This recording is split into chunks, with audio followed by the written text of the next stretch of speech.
O uso eficiente de recursos públicos é tema de debate no Centro de Eventos a partir de amanhã. Fortaleza recebe a Oficina de Contratações Públicas para o Desenvolvimento Sustentável Região Nordeste. Durante a oficina vão ser discutidas diretrizes, ferramentas que auxiliam gestores públicos na aplicação de critérios sustentáveis nas compras governamentais. Isso aqui é com o objetivo exatamente de ampliar os impactos positivos das aquisições feitas pelo setor público. Nós estamos recebendo agora no estúdio o secretário de Planejamento e Gestão, Alexandre Cialdini, a quem a gente agradece a visita. Bom dia, secretário. Bom dia, Nonato. Bom dia aos ouvintes da Jangadeiro Band News. Hoje a rede de compras públicas em nosso estado possui cerca de 900 participantes. Como é que é feito esse controle, o acompanhamento de tudo isso? Bom, Nonato, primeiro, satisfação estar aqui com vocês e dizer o seguinte: a compra governamental, a aquisição pública, ela não é mais um instrumento, uma política que só possa ser vista no olhar do gasto, especificamente. O olhar da aquisição pública hoje, da compra governamental, é o olhar do desenvolvimento local. Então, a partir do momento que a gente organiza as cadeias produtivas, a gente abre espaço para essas cadeias produtivas, você abre um espaço também para o desenvolvimento local, oferecendo a oportunidade desses fornecedores participarem de forma competitiva pela legislação que estabelece esse processo de contratualização. Ou seja, o Brasil tem uma legislação nacional que foi substituída recentemente pela Lei 8666, e essa legislação ela abre exatamente esse espaço de competição. Entretanto, o que é importante dizer sobre isso é que nós temos hoje a participação dessas cadeias produtivas e que essas cadeias produtivas passam a ter uma predominância muito grande por causa da reforma tributária. Então, assim, a partir do momento que a gente possa comprar do próprio nosso Ceará, a partir dos produtores que são organizados, você está deixando o recurso aqui. Então, é um olhar diferenciado que as aquisições públicas passam a ter nesse processo. Incentivo, inclusive, para as cidades do interior, né? Incentivo para as cidades do interior, ligando aqui o microfone. Porque as cidades do interior precisam muito dessa circulação, né, da renda. Pronto, você foi no cerne da questão, né? Nós fizemos um trabalho recente com o suporte do Centec, em que nós mapeamos 36 arranjos produtivos locais, né? E nesses 36 arranjos produtivos locais, a gente identificou mercados de um potencial enorme para a compra governamental pública, inclusive para compra relacionada a mercados exportadores. Nós hoje temos uma abertura para os produtos halal. São produtos do mercado árabe, que tem que ter uma selagem diferenciada, né? Mapeamos, inclusive, esses arranjos produtivos desse mercado, né, halal, em que o Brasil é o maior exportador deles, para eles hoje, né? Nós tivemos um crescimento de 22% das exportações. E esse projeto do MGI, Nonato e ouvintes, ele tem um potencial, por quê? Porque nós vamos discutir aqui o que é que o Estado do Ceará implementou. Que medidas de inteligência artificial generativa que a gente introduziu nas nossas compras, que medidas de transparência também nós temos introduzido, que medida de celeridade, de velocidade, de eficiência também na compra governamental a gente introduziu. Até mesmo a conscientização dos municípios em relação a essa realidade nova, que transforma até mesmo a atividade de compras. Eu lhe pergunto, essa oficina já tem esse foco, esse teor de conscientizar cada vez mais o poder público e também a sociedade, tanto produtora, no sentido de que se incorpore junto a esse novo fenômeno. Exatamente, perfeito. Nosso trabalho vem ao encontro disso. É tanto que, inclusive, nós estamos levando essa mensagem para um programa de governança que a gente denominou de Ceará Um Só. Nós estamos percorrendo as 14 regiões de planejamento, explicando também nesses seminários que a gente está realizando a importância da compra governamental como indutor da atividade econômica local. Eu estou lendo aqui, inclusive, que a Secretaria está acompanhando projetos para a implantação de um porto seco lá na região central, no Quixeramobim, se não me falha a memória. Como é que está esse projeto? Ótimo. Bom, esse trabalho ele é substancial hoje para o Estado do Ceará, voltado, né, para o comércio exterior e para, evidentemente, o comércio local. Por quê?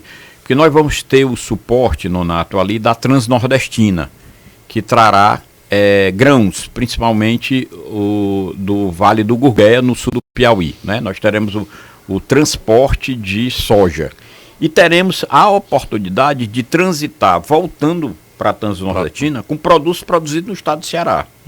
E do Porto Seco, o caminho para o Porto Marítimo. Porque no mundo, todo Porto Seco, evidentemente, tem a sua variável econômica otimizada quando ela sai por um porto marítimo e quando ela tem o bate-volta, ou seja, o trânsito é ida e volta de mercadorias. A ligação seria então rodoviária, por enquanto, né? Por enquanto, do Porto Seco para o Porto Marítimo, rodoviária. Até que Xeramubim, ferroviária. Né? Então, a Transnordestina vai até que Xeramubim e o restante do trânsito será através de rodovias. E a parceria Banco do Nordeste, como é que está?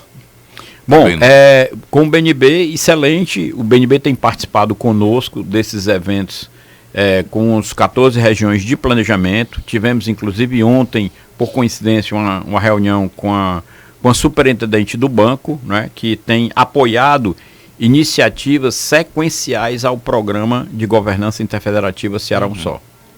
Eu queria só trazer uma coisa que o senhor falou, que é muito interessante, da questão da transparência, né? E é interessante o governo ajudar os demais gestores justamente nessa questão da transparência, né? Porque é uma demanda que o público, né, a sociedade pede, a modernidade pede também mais transparência do poder público em relação às contas, aos gastos, investimentos, tudo, né? Eu acho isso fundamental. E aí, quanto mais... aliás, é um princípio que, inclusive, que o Prêmio Nobel de Economia sempre apregoou, né? O Stiglitz e o Joseph Stiglitz. Ele diz que o seguinte: o que é que a sociedade quer do Estado, dos governos? Eficiência e transparência. Então, esses dois princípios, eles são fundamentais. A gente tem que se balizar por eles. Não só os princípios constitucionais que estão previstos no artigo 37 da Constituição Federal, mas o princípio de transparência e de eficiência também.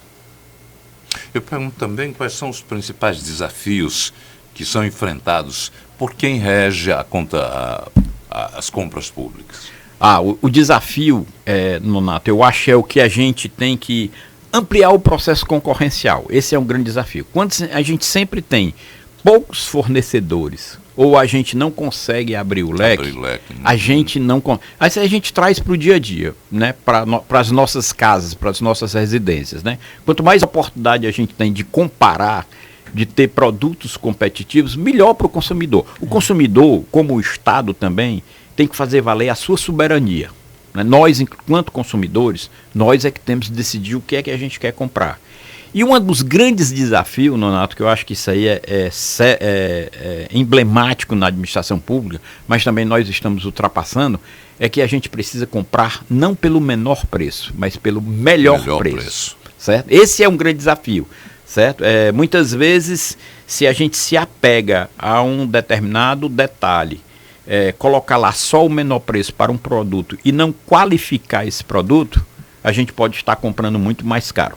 A especialização do secretário vai além dos números, né? Tem que olhar também, inclusive, produtos, qualidade, fazer esse tipo de avaliação também. Exatamente, nós não podemos ainda comprar pela marca, mas a gente pode qualificar o tipo de produto e serviço que a gente precisa. E aí, ao qualificarmos, né, a gente tem que resolver para a compra ser a melhor forma e não só o menor preço ser o indicador desse processo.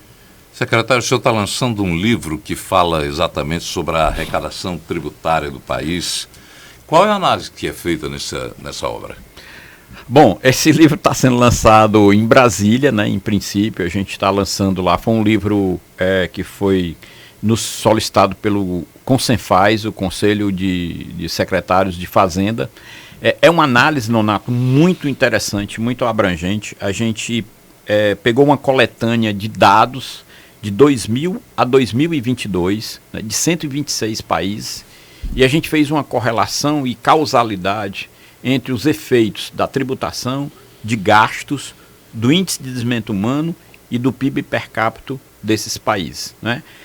São várias conclusões que a gente traz desse trabalho, mas a principal delas, que eu diria, é que o seguinte, é que o olhar do IDH, o olhar do PIB per capita, o olhar da melhoria da economia do país, necessariamente passa por tributação e gastos. Como Tá é que entendendo? está a situação do país, né, entre esses?